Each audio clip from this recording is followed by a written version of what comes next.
তো নমস্কার বন্ধুরা, আশা করি সবাই ভালো আছেন। তো বন্ধুরা, এখন যে আপডেটটা নিয়ে কথা বলবো সেটা হচ্ছে মিঠুন চক্রবর্তীকে নিয়ে। তো মিঠুন চক্রবর্তীর আপকামিং একটা সিনেমা আসছে, আমরা সবাই জানি।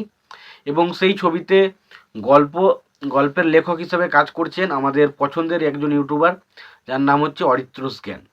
তো অরিত্রদা এবং অর্ণব ভৌমিক দুজনা মিলে কিন্তু গল্পটা লিখেছেন। তো নাম সেটা হচ্ছে সীমান ভার্সেস শ্রীমতী। এবং এটা পুরোপুরি একটা কোর্টরুম ড্রামা ছবি, যেখানে আমরা একজন বিবাহিত দম্পতির ডিভোর্সের বিষয় নিয়ে সিনেমাটা দেখতে পেতে চলেছি। তো সেই বিষয়ে একটা কিছু আপডেট উঠে আসছে, সেটা এখন আপনাদেরকে জানাবো। এবং সত্যি কথা বলছি, সীমান ভার্সেস শ্রীমতী এই ছবিটাও কিন্তু বক্স অফিসে একটা ভালো কিছু রেজাল্ট আনতে পারে, এরকমই কিন্তু মনে হচ্ছে। কেন মনে হচ্ছে, কি কারণে মনে হচ্ছে, সেটা অবশ্যই আপনাদেরকে জানাবো। তো তার আগে একটাই কথা বলবো আপনাদের, যদি আপনাদের ভিডিওটি ভালো লেগে থাকে অবশ্যই আমরা লাইক কমেন্ট শেয়ার করে দেবেন। চ্যানেলটি নতুন হয়ে থাকলে অবশ্যই আমরা চ্যানেলটা সাবস্ক্রাইব করে নিয়ে পাশে বেল আইকনটা অবশ্যই প্রেস করে দেবেন। তো দেখুন, প্রথমত আমি যে বিষয়টা নিয়ে কথা বলতে সেটা হচ্ছে মিঠুন চক্রবর্তী এই যে ছবিটা আসছে সীমান ভার্সেস শ্রীমতী, এই ছবিটা কিন্তু বক্স অফিসে দারুণভাবে ওয়ার্ক করতে পারে। কেন বলছি, তার প্রথম হচ্ছে যে জনরার উপর ভিত্তি করে ছবিটা বানানো হয়েছে, সেই একটা অডিয়েন্স কিন্তু বাংলাতে মানে স্টেবল রয়েছে, মানে একটা অডিয়েন্স রয়েছে যারা কিন্তু এই ছবিগুলো দেখতে যায় সিনেমা হলে। এবং যেহেতু মিঠুন চক্রবর্তী এবং অঞ্জন দত্তর মতো দুজন সুপারস্টার রয়েছে এবং দুজন বড় বিখ্যাত মানের অভিনেতা রয়েছে, তো আশা করা যায় তাদের দেখার জন্য কিন্তু মানুষ সিনেমা হলে যাবে। এবং সব থেকে বড় প্লাস পয়েন্ট হচ্ছে এটাই যে মিঠুন চক্রবর্তী, যার নাম শুনে কিন্তু এখনো পর্যন্ত মানুষ সিনেমা হলে গিয়ে সিনেমা দেখে।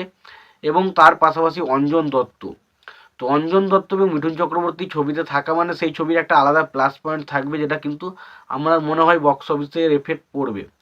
এবার যে আপডেটটা নিয়ে কথা বলতে এসেছিলাম সেটা হলো অঞ্জন অঞ্জন দত্ত তিনি বিভিন্ন রকমের ছবিতে যেমন বিভিন্ন গান গিয়েছিলেন, যেমন একটা রঞ্জনা আমি আর আসবো না যে গানটা ছিল, তো সেই ধরনের গান কিন্তু তিনি লিখেছিলেন। তো ফাইনালি যেটা জানা যাচ্ছে, সীমান ভার্সেস শ্রীমতী সিনেমায় তিনি একটা গান লিখেছেন এবং সেই গানটা ছবিতে থাকবে।